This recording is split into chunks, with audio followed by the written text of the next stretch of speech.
Thank you. Welcome back. You're watching New Day KE. This is the program to bring you up to speed with the latest developments in the country. The newspaper analysis on page 1, and which is equally highlighted on page 4 and 5. That's how it's reading. Ruto out to crush me, says Machakos Governor Dr. Alfred Mutua. This as the controversy brews with regards to Duale and Murkomen, who have scoffed at the allegations, say the fabrications. Yesterday recorded statements with the authorities here in the capital, Nairobi. We come back to the gentlemen on set. We have Cyrus Litso at the center. Thank you for coming. I do appreciate your time. A political commentator. Your boss later in the evening will be unveiling the much-awaited book. I am much interested. Well, getting a copy will be so refreshing to take a look at what Mudavadi says after peeling back the mask of Miguna, who equally was poking some holes into that is the ODM leader, of which Victor is staunch supporter. Good morning, Victor. Good morning. Thank you. I do appreciate your time. Thanks for coming. And we have Mike Oluyo, political commentator and public policy analyst. Gentlemen, you have seen the front page of the Daily Nation. And this is Governor Alfred Mutua. I'm afraid of my life after Ruto's threats. He claims they happened on 2 occasions in State House, Nairobi. Coming to you first, Victor Morende. When you take a look at the deep and the painful analysis of Kenya's political past, we have a troubled past in terms of political assassinations in this country. Do you logically conclude that there's something substantial in what Governor Mutua claims? Ayub, before I comment on that, let me first wish my good friend Justice James Odek safe journey as he goes to the land of no return. It's so unfortunate and so sad to lose a hardworking adjudicator at this point of time, and with the kind of radical changes that we are expecting at the judiciary, with the kind of frustration that the judiciary has always experienced. It's so sad to lose such strong members who've stood for the bench, scholarly and in our courts, because he's written widely across the continent. He's had public talks across the continent. I think the last one was in Nigeria, and he impressed. So it's so unfortunate, and also being a village mate. As a village, we also mourn with the family and friends. So may the soul of Justice James Otieno Odek rest in peace, and may the family find comfort in the Lord during these difficult times. Now, on the allegations by Machakos Governor Alfred Mutua, it's no news to this country when a leader claims that his life is in danger. And it's so unfortunate that the Elgeyo Marakwet Senator, Kipchumba Murkomen, and his counterpart, Oscar Sudi, and the rest, would easily bash out Governor Alfred Mutua for calling out the security agencies to beef up his security because he feels that he's threatened enough. We had leaders who complained, and death threats were executed, actually. So I don't think it should be a light issue. And the government and the security agencies must treat it with the urgency and the necessity that it deserves. So, you know, when Deputy President claimed that his life was in danger, the likes of Murkomen called out the DCI so loudly and in public. I expected the same vigor, because today it's me, tomorrow it's you. I don't expect any Kenyan to be proud that person A's life is in danger and person B's life is safe. Because when they finish with you, they will come for me. When they finish with me, they will come for you. So I really think that as a country, we must uphold the spirit of Harambee that the first president of the Republic of Kenya, Mzee Jomo Kenyatta, instilled that independence, that we must be united as a country. And that is what I believe must happen. Be a brother's keeper. Be a brother's keeper, because death is so painful that we can't wish it away. Jacob Juma complained about his life and actually it was executed. But The late lecturer at the University of Nairobi, Odhiambo Mbai, claimed that his life was in danger. I can remember him speaking about it comically. I was a student then, and he was saying, they want to kill me. And he called a press conference, and that night, it was actually executed. So these are, yes, there are those who have claimed that their lives are in danger, and they remained alive. But the bigger chunk of those who claim their lives are in danger actually find these executions done. So I really think that we need to take any case of such kind with the seriousness that it deserves. Well, we take this, with the seriousness that it deserves. Many a times you'll see most of these people who are issuing threats, operating on sniper operations. It's not common that they would come out, in broad daylight and, tell the person that they're targeting directly that, what, we are after you. Do you suppose then that this would just be political rhetoric in as much as maybe there's some need of course, taking action over it and moving forward also? Why would they be, of course, targeting him? Because then again, he's not the very first person who's been on the podiums, attacking the Tanga side, or maybe the Deputy President William Ruto's, of course, side, based on what he said, that these people were shooting shots or firing shots at him, arguing that, what, you're attacking our man, so you are our enemy. Thank you, Linda. And also I want to send my condolences to the family of the justice who died apparently in a very mysterious death. Some that need to be investigated. So many deaths have occurred in the country without serious investigation. Okay, investigations are done, but no results are given out. So at least we need to come out clearly when such a people die mysteriously. So let us get the real cause of the death. Now, on the issue of Mutua, we cannot take it lightly as much as life is concerned.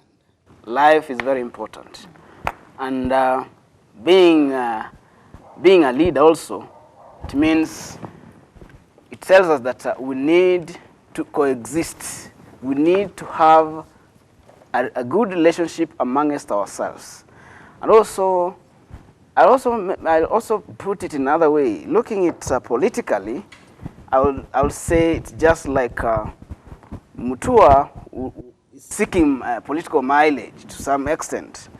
But by these games that were used by people a long time ago, so that he can seek relevancy and sympathy votes from people. It's his second term, as a governor. So. And as finishing the second term as a governor, he's looking for something bigger. Yeah.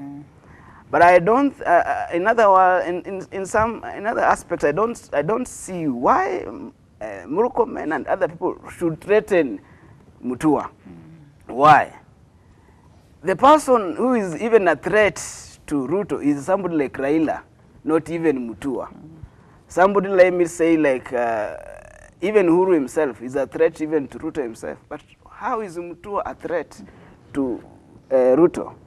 And if, for example, if today I meet my friend Marende, maybe we've had a difference of exchange in a different podium. Then I meet my friend Marende, and Marende tells me, "Wewe ndio unapiga baba, tutaona." You see, I can take it like this. Maybe a joke is cracking. You see, because if I try to look into whatever he was saying yesterday, I can take it like this was just a joke. These people are cracking. What evidence do we have to say that this is a very serious confrontation? Were there exchange of blows? Was there any bitter exchange between the leaders? Did we hear any bitter exchange that there was a meeting at State House and it turned into a heated debate or a fierce debate between the governor and the senator or on the DP?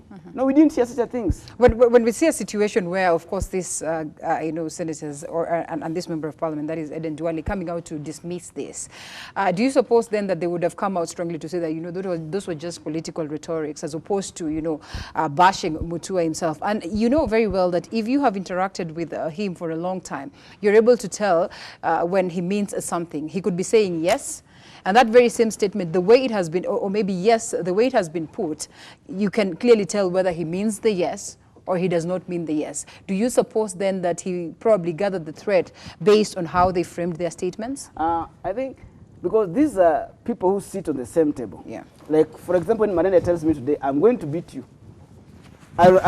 You can read. I can read it from his face.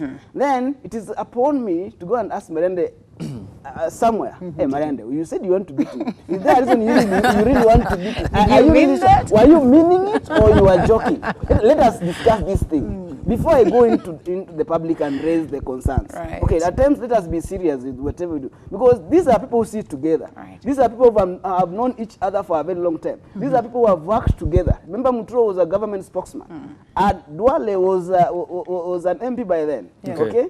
So these people have worked together. It's not like they are meeting the first time. It's not like they are strangers. No.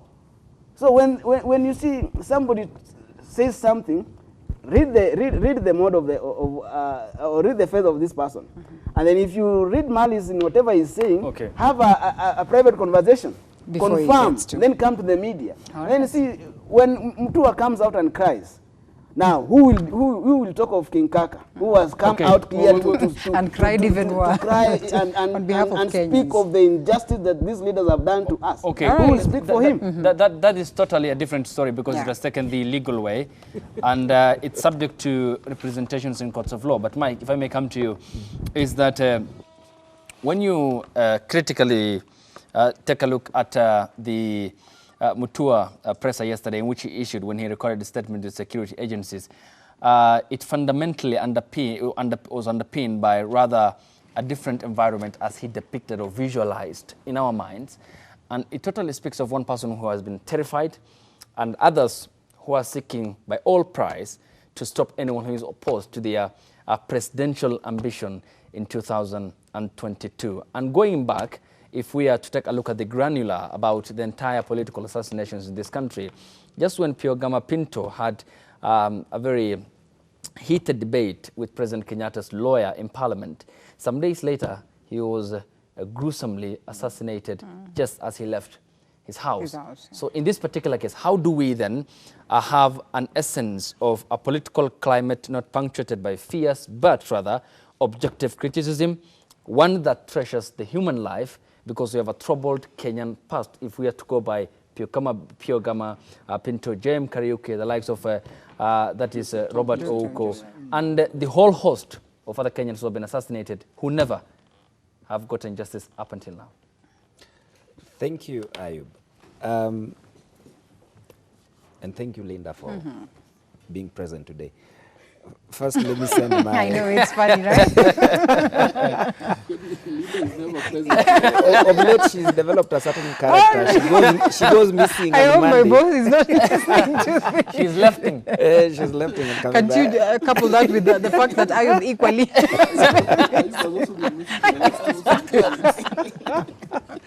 Interesting. But Ayub has a good taste today. The suit is...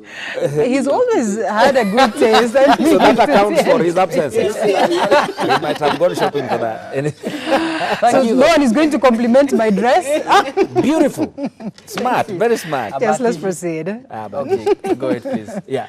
The Alfred Mutua matter, I can summarize it. There can only be three scenarios. Scenario number one is that Alfred Mutua could be saying the truth, that actually his life is in danger.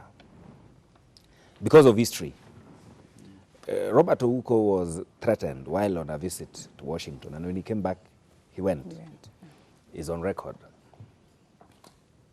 So these things happen. Bishop Alexander Muge was threatened, and he went. So these threats are never easy. So scenario one is he could be speaking the truth. The other interesting thing about scenario one is that the three fellows he has mentioned, let me say it clearly, are not well known for preaching peace in their public speeches in Kenya. They are not very well known for that. That is not their forte. So when this guy gets scared, he has good reason to be scared. Scenario number two is that it is possible that Mutua misinterpreted the communication between him and these two gentlemen, or the three gentlemen. Communication breaks down. sometimes what you say, I interpret it differently because my frame of mind is different. Because sometimes I hold you in suspicion in advance, so whatever you say falls in a certain compartment in my mind. Right. So probably there was communication breakdown. That could only be scenario number 2. Scenario number 3 is that it is very possible for Mutua, being a politician, to fabricate a threat that probably did not even exist. And Cyrus has said these people know each other for a long period of time. They could be having their own issues. And probably this is the time now to settle certain scores amongst them. And what better time to do it like right now and use death or as an assassination claim to buttress such claims. Remember, Mutua is now doing his final term as the governor. Kikatiba. He cannot be governor again, not unless BBI changes the Katiba and gives governors another lease of life. So now, when the second term is coming to an end, and when you look at Mutua's age, where do you expect him to go? He must be aiming for something else. Therefore seeking relevance? Yes, he must be seeking political relevance or creating space for further political ambition. That is scenario 3. But all in all, his claims need to be investigated. The DCI needs to get to the bottom of all these allegations. And even those who have been mentioned, to record statements. Right. That is the way to go. That is how a civilized country works. A civilized country is governed by the rule of law. If Linda has been mentioned, God forbid, in such a circumstance, you need to be record a statement. You really run to the man. And then if your statement is interrogated, if there are grounds that are enough for prosecution, people should get prosecuted for that matter. But he should not be dismissed offhand. Okay. Because these things have happened before. All right, then let's get to hear what he said exactly. And of course, he issued a transcript, actually, what happened. He's a filmmaker. More or less, as a good communicator, you can know he's a former government spokesperson. But let's get to hear what the governor, Dr. Alfred Mutua, yesterday said when he issued the press at the Kilimani police station here in Nairobi County. And Robo Murkomen made the following threats to me. Duale, Wewe, what is wrong with you? Me, what do you mean, my friend? Duale, you've been attacking us and we'll deal with you. Me, how have I been attacking you? Murkomen, we wacha zako, we have to teach you a lesson. Me, what have I done? When did I take either of you? Duale, when you attack our team, you attack us. Me, team, Murkomen, you've been attacking the DP. Duale, ukiguza DP, unaguza sisi. For me, I don't get you. Honorable Duale, you and I get along very well. Murkomen, huyu niachie, I will fix him. Then Murkomen walked away to speak to someone else. I have been quite disturbed by these threats to my life and that of my family, and do believe that Dr. William Ruto is serious and capable of carrying out his threat to my life and general welfare. I therefore ask the police to investigate the matter and also provide me with upgraded and extra security. Due to Kenya's history of political assassinations, political violence, and intolerance, the seriousness of these threats can't be gainsaid. Okay, that's what he said yesterday. Coming to you as we finish up on this and move on to what the governors want as decent arrest. Victor, if I may come to you. On two occasions, to just separate the press I issued, is about the different interpretations that people do have. But on one end, he castigates the DP William Ruto's camp. And previously, the senator, Nandi County, Samson Cherargei, was charged for incitement, where he said, we have marked people who are opposed to us, will teach you a lesson. Has Mutua literally brought to the fore or to the limelight perhaps a camp that is so ambitioned, which is intolerable politically? And is it, on the other end, perhaps an allegations made up or a made-up script, as Duale and Murkomen did say, to injure the reputation of the Deputy President, William Ruto, who in this particular regard has been depicted by Mutua as the one who might orchestrate that particular plan? Ayub, naturally, for the next 3 years, or since Uhuru's second re-election charade, it was expected that the political undertones would play out. And whichever side you gravitate towards, you had to experience heat from the opposing camp. Now, the tectonics have been so high that some must be now pushed to the limit. So it's only understandable that Alfred Mutua, on his gravitation towards the handshake team, he has to experience some fears, and his personality must be questioned by the persons that he is opposing. Alfred Mutua has been a government spokesperson for a very long time. And I must admit that I never liked him so much as a government spokesperson because he lied quite often. They all did so. Yes. And since he became governor, there has been the idea that he's been working. And I've been a tourist to Machakos County, and I've seen the kind of work that has gone on in Machakos County. And I'm made to believe that he's doing something. Now, on more than one occasion, Alfred Mutua has declared his candidature for 2022 as president. And the deputy president in question, Dr. William Samoei Ruto, has also declared his candidacy for 2022. Not candidacy. Candidature. No, he said that he wants to be president. And he's very serious on it. In fact, I think he's the most serious candidate presently. And the other candidate that has declared officially is Alfred Mutua. And maybe there are the few guys who might speak it from the villages. So these are direct opponents, politically. So therefore, he's politically persecuted. And whether he's persecuted, I really doubt, or I really don't know. But what I know is that he is a direct opponent to the deputy president. That would make them ideologically differ.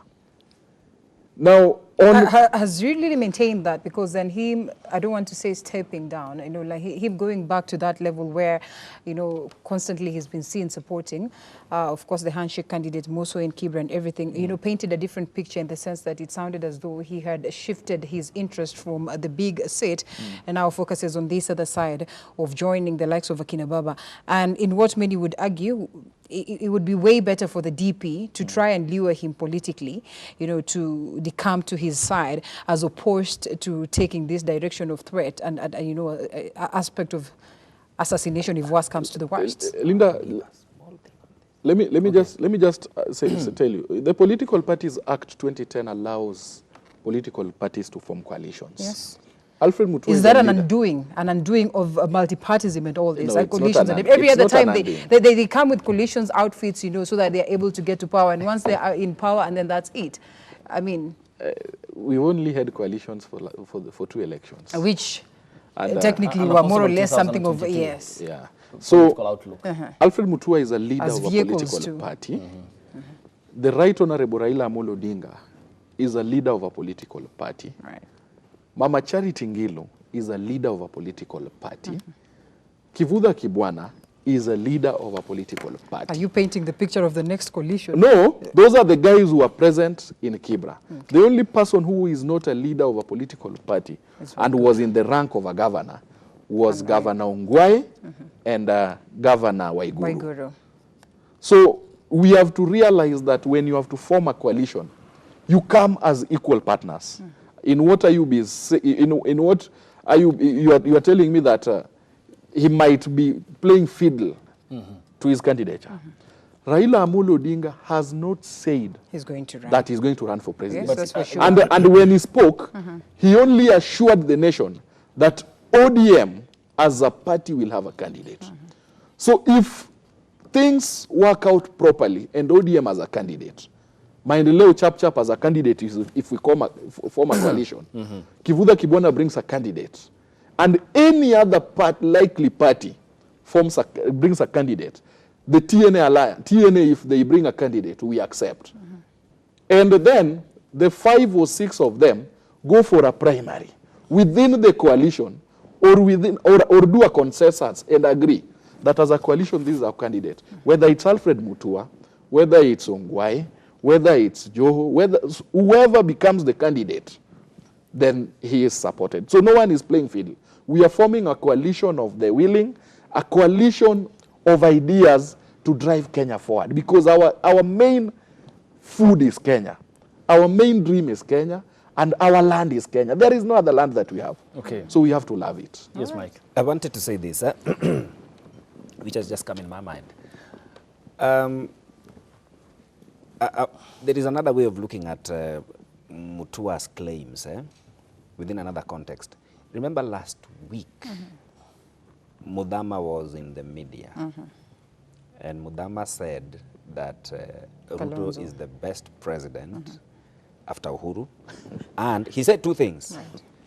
2, that Kalonzo will be joining. will be joining him. Now, if you look at that context, now you know Kalonzo and Mutua do not see eye to eye. And now Mudama has announced that Kalonzo is the other side. I think Mutua also viewed it important to declare where he properly stands, that he is not with them.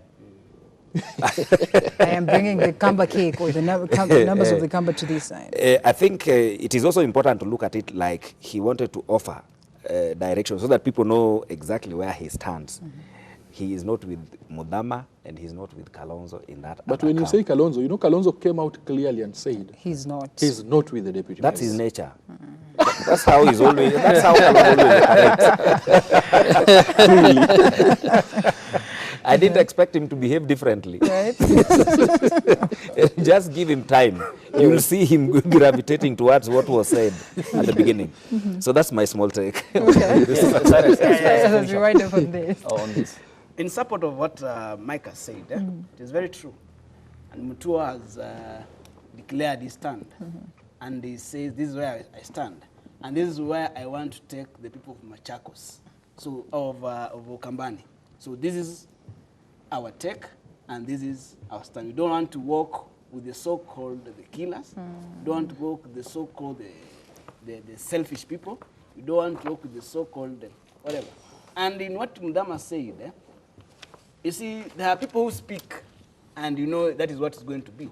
When Mudama speaks, then that is what is going to be. When Orengo speaks, then Orengo in speaks, most cases that's what it's going to be. I don't know why and then you see when Baba was not declared. when Kalonzo in 20 somewhere in 2013 in the coalition government of Kibaki and Raila, I remember him saying, I'll never work with Raila, and I will never work with Raila again.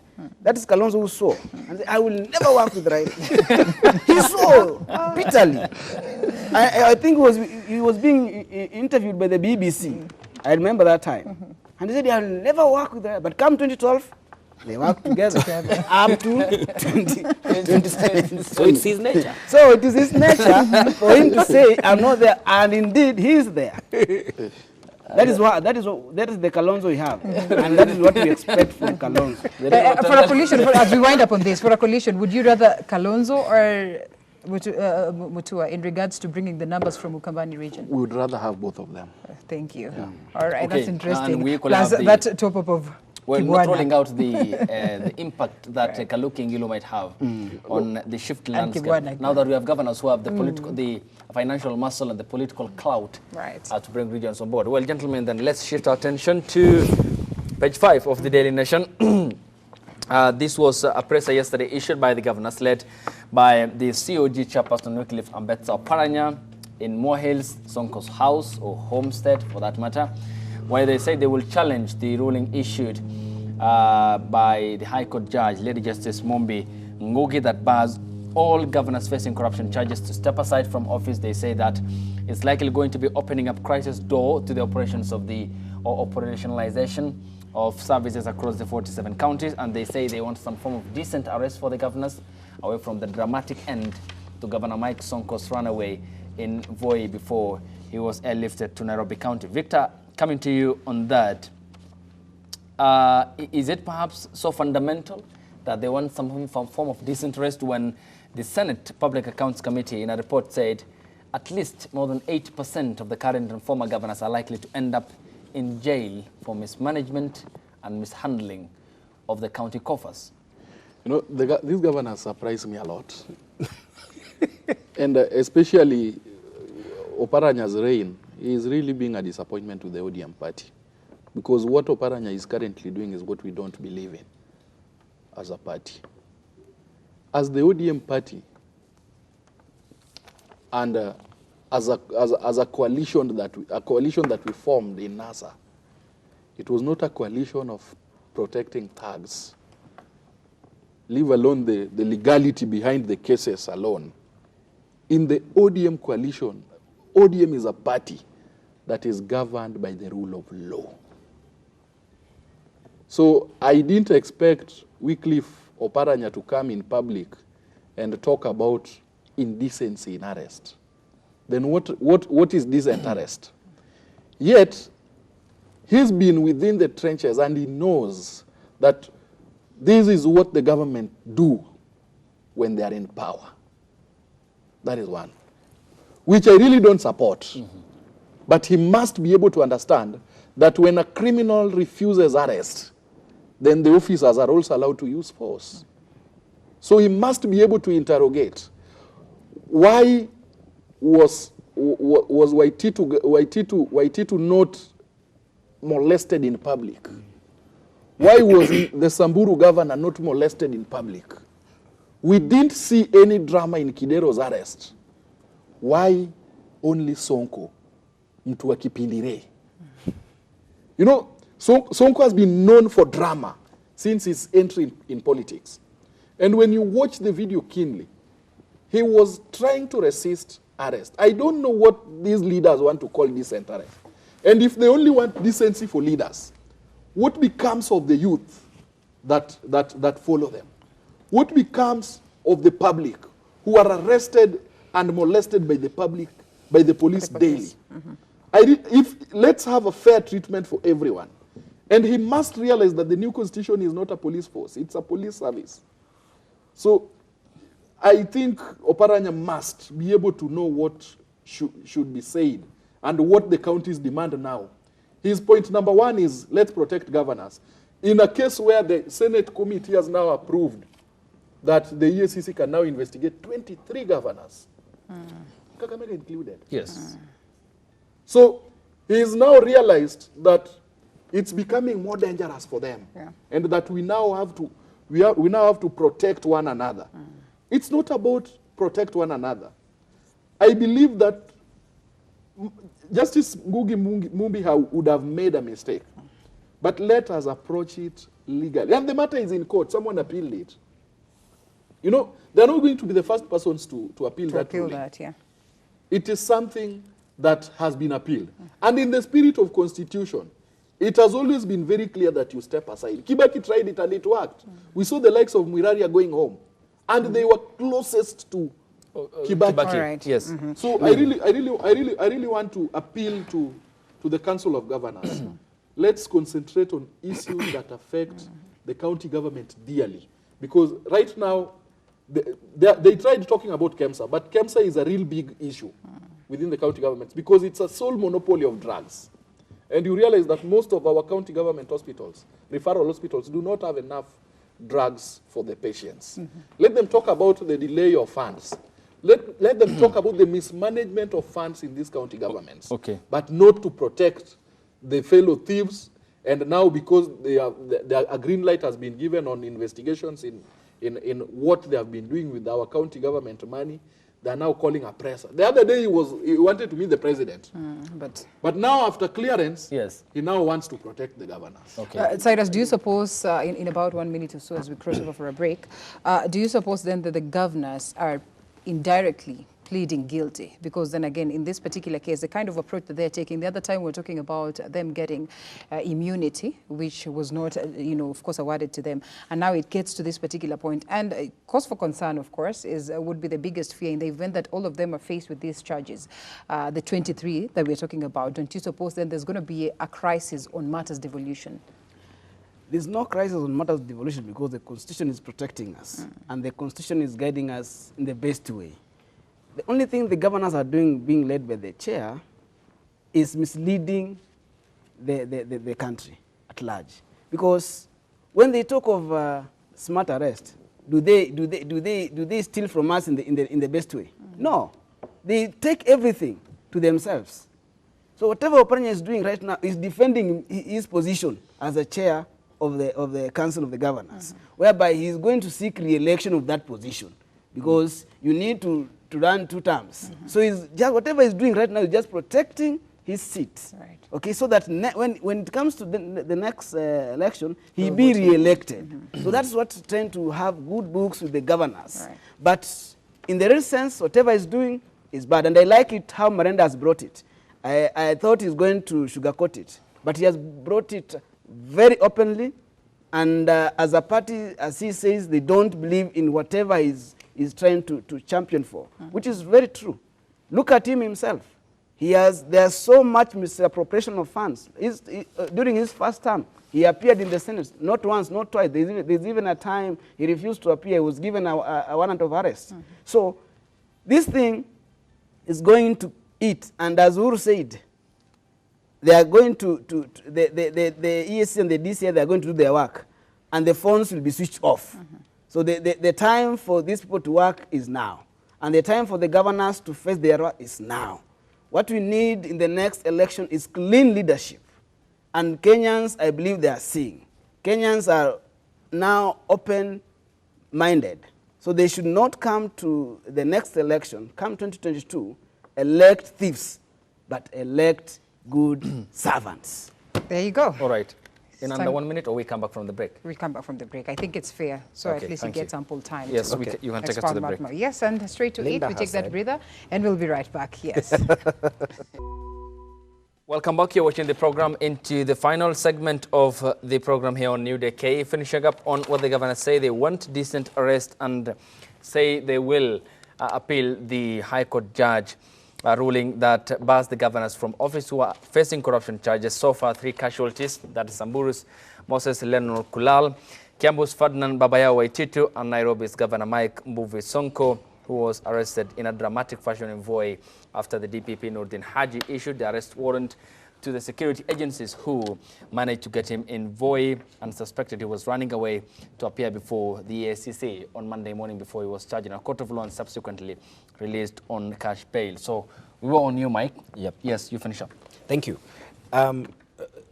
Just a small one. I don't think anybody suspected that Sonko was running away. In actual sense, he was. Because if you have ever met Sonko, the guy goes with a very big convoy, including a fire engine. And an ambulance. And an ambulance. And on that day, where was that convoy?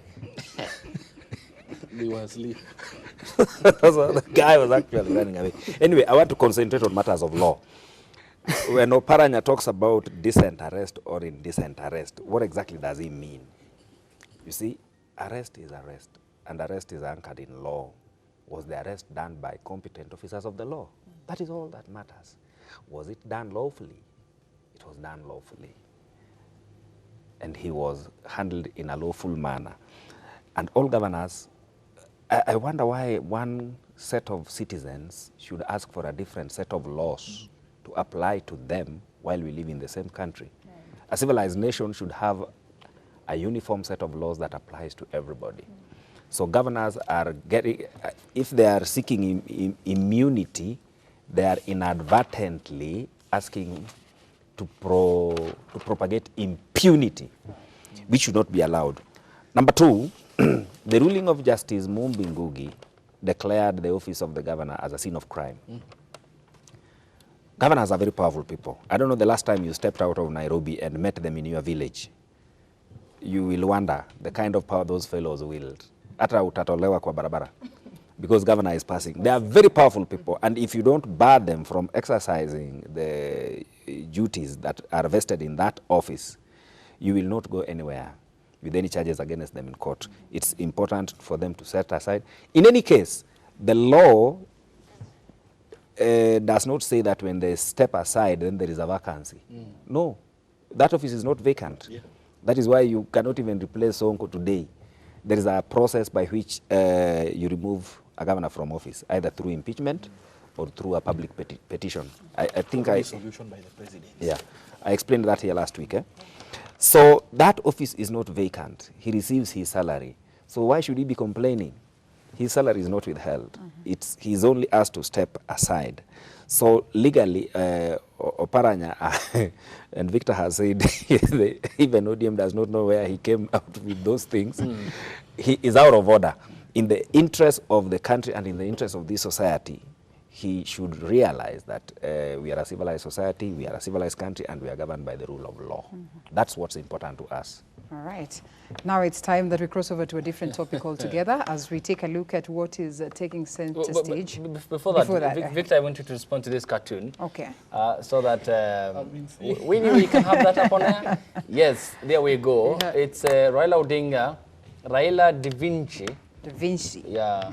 On his back is drawing Governor Anne Mumbi Waiguru, who is sitting just besides, or that is behind the drawing table that Raila Odinga is using, and he's making her the queen by the look of the depiction. Raila the painter.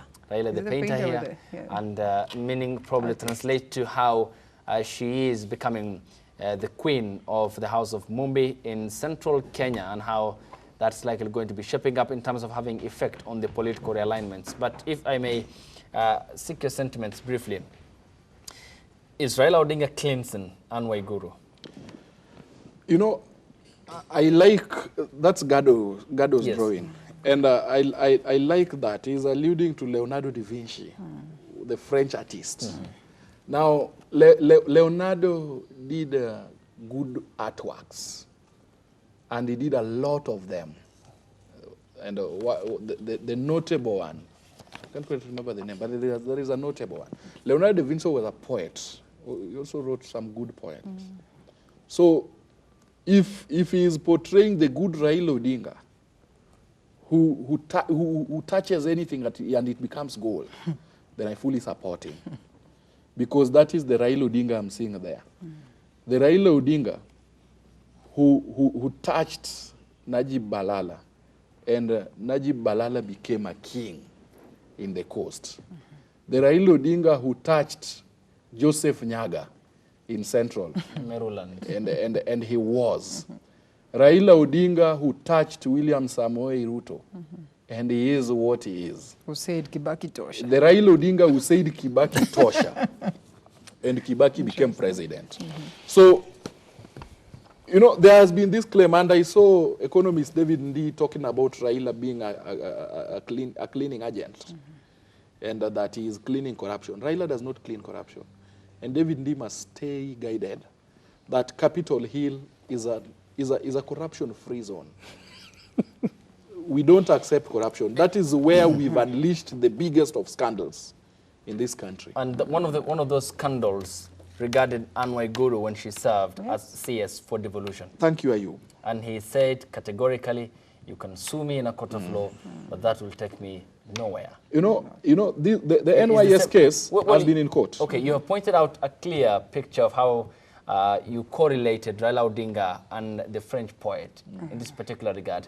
But one thing you are taking out of the equation is the governor, Anne Waiguru, who seems to be having a lot of political problems back at home, but at Capitol Hill and Kibra by-elections, the build-up to the elections, she seemed to have been in some sort of love politically with Odinga. Is he literally cleansing her of what he claimed that she did when she was the minister? We ain't cleansing Anne Waiguru, and I'll tell you what we are doing.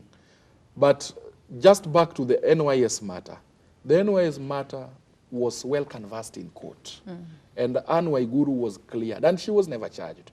So it's wrong for the public to always claim that Anne Waiguru robbed the public of the NYS funds.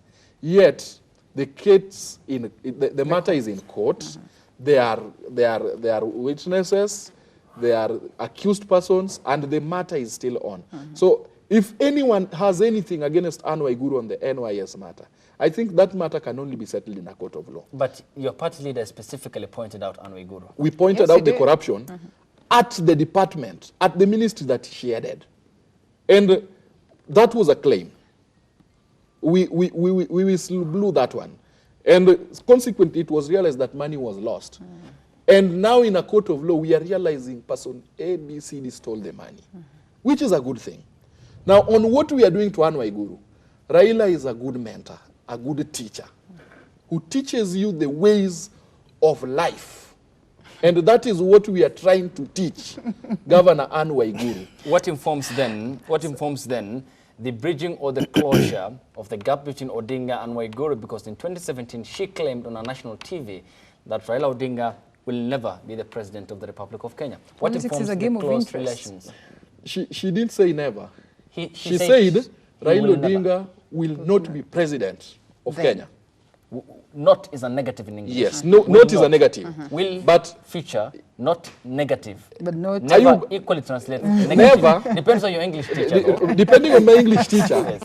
If I say Victor will not win, I'm not speaking about the future. It's a present. It's a present tense. Yeah. So if I'm not going to win, it means that I might never win. So he said Raila will not. On never, she wasn't quoted. And it's only right that when Raila Amolo Odinga set out to unite the country, then you start with your enemies. Because we are on building bridges. And Raila has made this clear, that let's not make the BBI a campaign tool for 2022.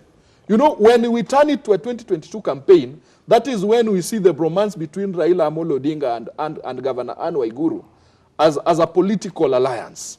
But when we see it in the sense that we are building bridges, and part of the bridges that were burnt are the gap between Raila Amolo Odinga and Governor Anne Waiguru, then we must work on them. And consequently, I think that we need to reach out, even to the Deputy President who's been saying that we don't want him. I think just to make the country as united as it should be, everyone is welcome on board. But he also said that in the course of uniting, well, of course, in regards to the same, in the course of uniting the country, should we then again cover the ills that need to be addressed as it stands? And we're not trying to say that we want to challenge what the court is doing in terms of addressing the issue of Waiguru, but equally, it's very, very important that we pinpoint these ills. And even as we unite the country, we're able to get sanity and we're able to address some of these issues. I believe if really talking about building bridges in the right way, we should also look at building bridges in the economic way. Because we've had economic crimes that has been led by loss of funds in each and every ministry. And if something to go by, right now, if Waiguru was stamped to be like free or like she did nothing, then she could be a state witness, something that myself have not seen her even coming out to be like a state witness, so that to explain to the public in the courts. That but she's tried to call upon the courts at least to present some of these declarations that were made by them, because it was of the interest of the public, which in most cases we've not been able to get. I remember the other time, it's actually early this year that she was trying to call upon that. For her, she's trying to call up the courts, telling the court that I didn't do this and this, okay? But what... present your findings so that the public can see this. What a common man like me would like to see is that present your findings. Come out and say, this is what transpired. She has called upon the courts to do that. Okay. No, let her come out with a full evidence of a file, because she was there, okay? She was in that office.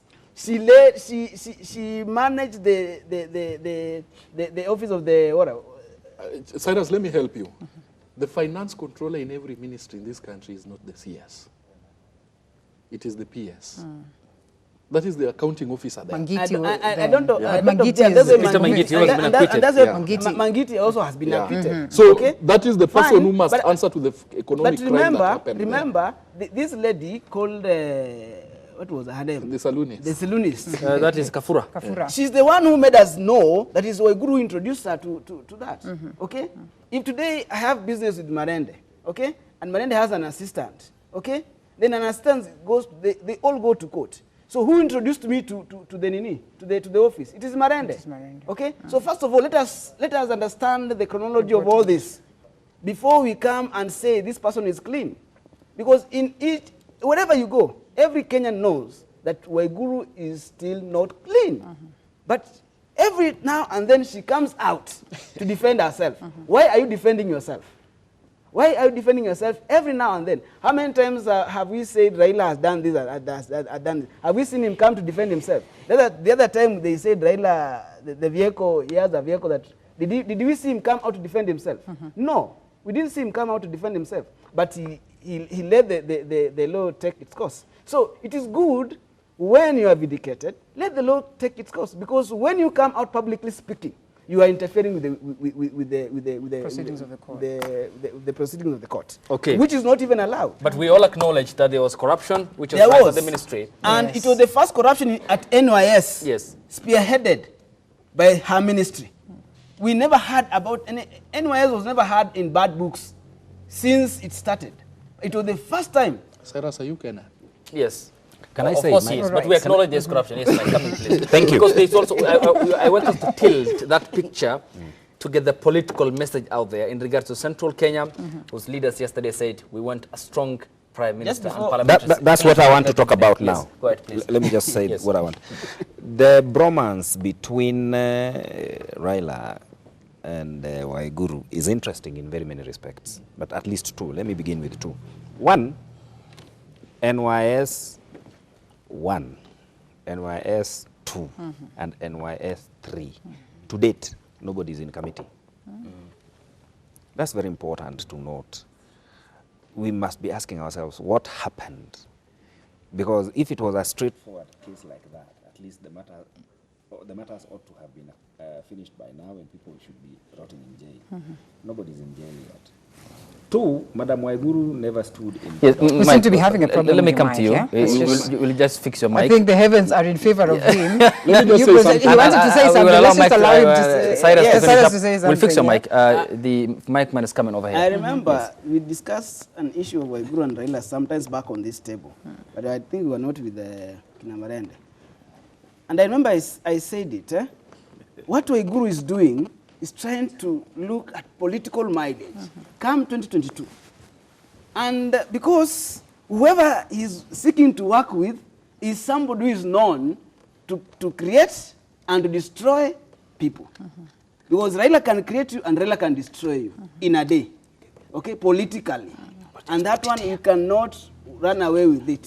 It's something that we Put know. the bit about creation, and that is what I was talking about. Now, So don't overlook this. what Waiguru and other Mount Kenya leaders are doing, look at what Ruto did to them in the last elections. Right. Okay? The people who are really crying are the people who DP Lost the nomination. Yes, Yes, they and did. DP stepped on them and said, you are not going to win and you are not going to win. Okay? So these are, they became the enemies of the DP. And at first, they were the friends of the DP. They were working together. Okay? But now, a handshake thing has come in. Because there was a difference. These people were looking at, where are we going to go? Right. We are now irrelevant. They found solace in Raila Amolo Odinga after the handshake. You saw them trooping to Capitol Hill. So They all trooped like 1,000 Kenya trooping to Capitol Hill. Press conferences. And just seeking relevance. And right now you see... Which worked anyway for It them. has worked. And you see, Senator, look at who is champion with the BBI. People from Mount Kenya. Senator Mutai, Kagwe. former senator. Mutai of, Kagwe. Nani, Nyeri. Kabando wa Kabando. Mutai Kagwe. What is he saying? Not once, not twice, several times. That we need a premier position that is very strong. What message is he sending? When we sit down and try to analyze it, what message is he sending? That these people are going to fall for the premier position. And they are championing for a premier position, not presidential position. And you see, there's a time Kabogo said, it's not a must for a Kikuyu to be a president. It can also be led. But they are championing for premier. And who's With the very same person. Waiguru. All right. wanted to say something small about Those claims Waiguru. are unfounded. Okay, you will respond to them. Because you are particularly wanted a strong premier position and parliamentary system. So, okay, go ahead. Ayub, my take on the Mount Kenya succession politics is very simple. If we follow the current constitution, then it means Uhuru Kenyatta is going home in 2022. Right. Unless you amend the constitution. So he's going home as president. So far we are thinking, and it is a proposal in the BBI task force report, that we will have a prime minister. It is not yet in law. It may come, it may not come. Now, when you put all these variables on the table, then it means, should he be out of the scene in 2022, who will now lead Mount Kenya region? Already Kiunjuri is properly situated in the DP Ruto camp. Yeah. You can always see him even during those press conferences when Ruto's men from Mount Kenya are calling press conferences. Kiunjuri is usually there. Waiguru now looks around. Mumbi Kamodo. Mumbi Kamodo is now looking around and seeing the only other guy who would have given her problem is Waititu. But Waititu is being handled or mishandled by more powerful forces. So he's out of contention. The other guy who could have posed a challenge is Wairia. But Wairia is just Wairia, like his name suggests. The milk. He's just milky like his name. Nobody knows his political ambitions after 2022. He's having his last term and nobody hears about him. So now Mumbi sees that there is actually a chance that there could be a vacancy in Mount Kenya region if she allies herself with the politically correct side. Now, which is the politically correct side now, according to contemporary Kenyan politics, is where the president is. The president is with the handshake. So Mumbi now calculates, and she says, this is where to belong politically. In my opinion, therefore, she's positioning herself for bigger things. Because if all goes as matters stand now, Mount Kenya region will need a leader. If the president decides to call it quits, I don't know if he will want to stay on. Litswa thinks the prime minister's position is coming, so he'll be around. I don't know about Victor. But in my opinion, if we just use the current law, then the guy may not be in the scene in 2022. And that may mean we may have a vacuum. And who will fill the vacuum? It is time to position yourself now. Hata kama ingekuwa wewe, you'd be thinking of where to position yourself. Is Mumbi positioning herself, or she's been looked at as a strong contender? Well, despite the allegations that have been leveled against her, and you know, alongside the likes of her contender then on the gubernatorial seat, that is Martha Karua, she's now coming out to prove herself as equally an iron in the space of the Mount Kenya region. Do you suppose then it's not a factor of her positioning herself? Because there are times that actually people have compelled her to position herself at that level of, you know, being the deputizing the DP in the event that, you know, he's going to be the president in 2022. To one thing, you've asked a very good question.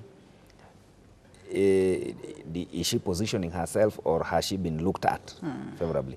In politics, even if you've been looked at positively, you must position yourself. Okay. So just being looked at nicely It's not good enough. is never good It's not enough. good enough. All right, you have to. Okay, Yes, you have to Victor. prove that indeed. There was a king called Mtemi. Yes. Macho ya Mtemi alikuwa yanakuona. Lakini wewe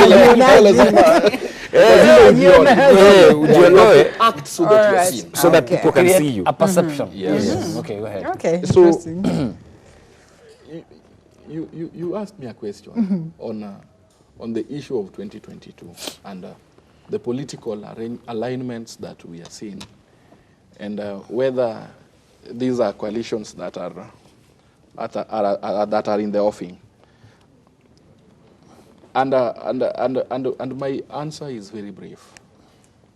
That we are building bridges of peace, unity, and prosperity for the future. And that is why part of the key pillars of the BBI are building a nation for the future of our kids.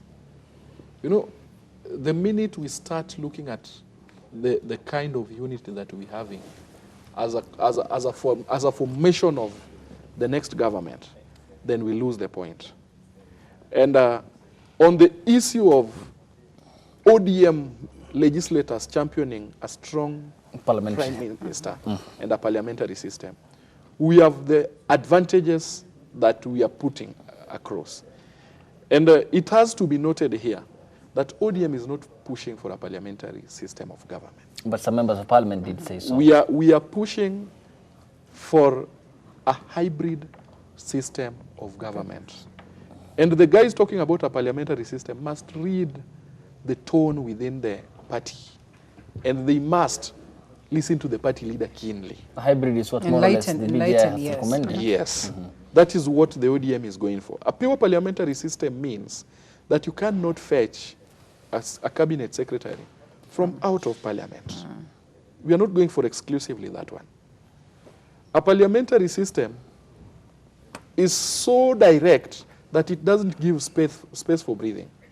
But what the ODM is saying, that let us have competent members of parliament who can also be cabinet secretaries. And we've been having floods this year. And fortunately, we've not had floods in Budalangi. The issue was sorted once and for all when they had a member of parliament as a minister.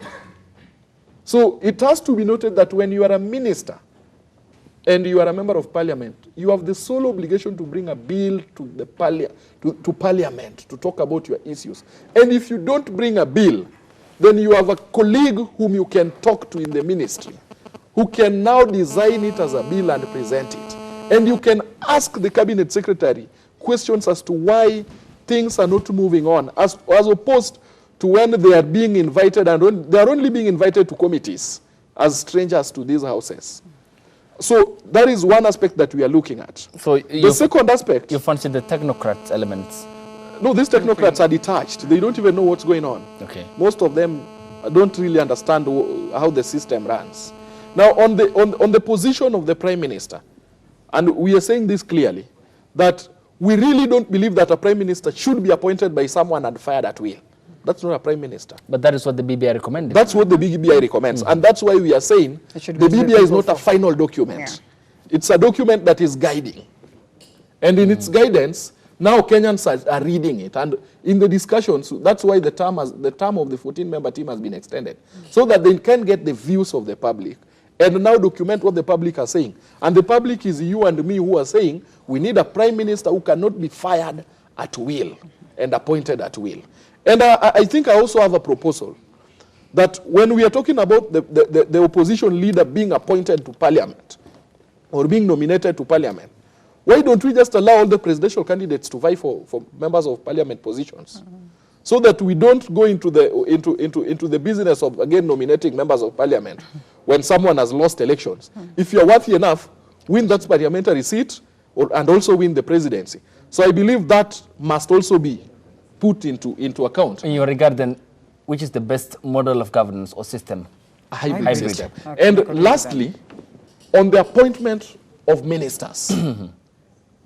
When we appoint ministers, the president and the prime minister, according to the BBI, are allowed to consult.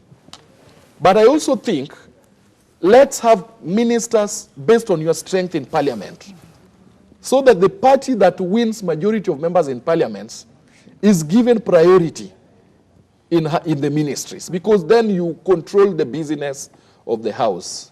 And that's my take. All right. Let's have cabinet ministers who are anchored politically on the ground, okay, who know what's happening there, who talks to Mwananchi.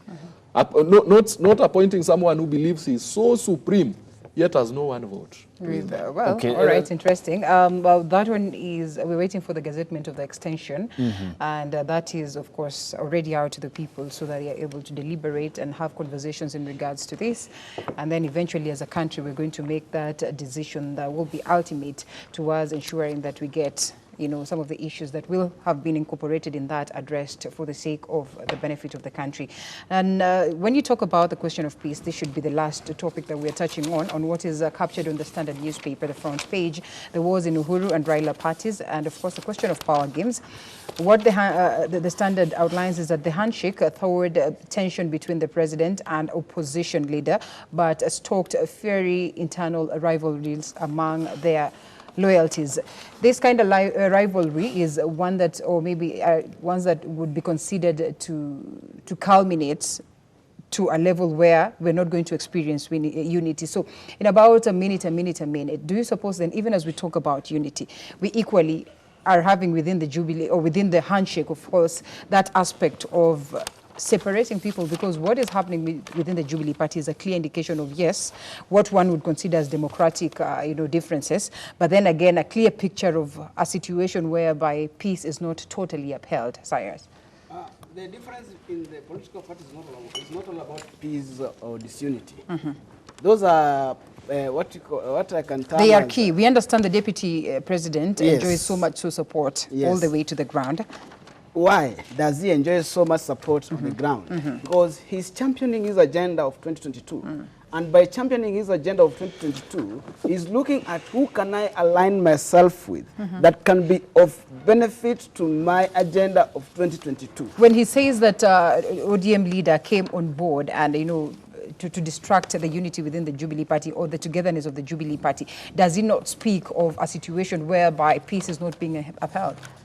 For him, he's speaking like somebody has come and has deprived him his space or whatever he used to enjoy. Is that what the common Mwananchi would read? His staunch supporter? Yes, okay, a common Mwananchi may read that way, but a very nice person or a person who understands will see it different, because Odinga, and I said it some times back here, Odinga did not go into Jubilee as a member of Jubilee. He went there as, let me say, the people's president, okay, to meet the president of the republic. So the two presidents met, okay, just to restore sanity that was that seemed to have lost in the country. But with this unity, maybe let's just loop in. I'm sorry, because of the question of time. You know, what it captures here is actually not even the Jubilee factor and Odinga coming on board. It captures a situation whereby these two leaders have come together, but within their very own respective parties, there are also differences in regards to the same. Some of them do not even know where they, the coming in, of course, of the BBI. Some of them do not support at the level of ODM and equally at the level of Jubilee Party. So a clear indication that, yes, there could be unity between these two key figures, but then trickling down, it is not what it's spelling.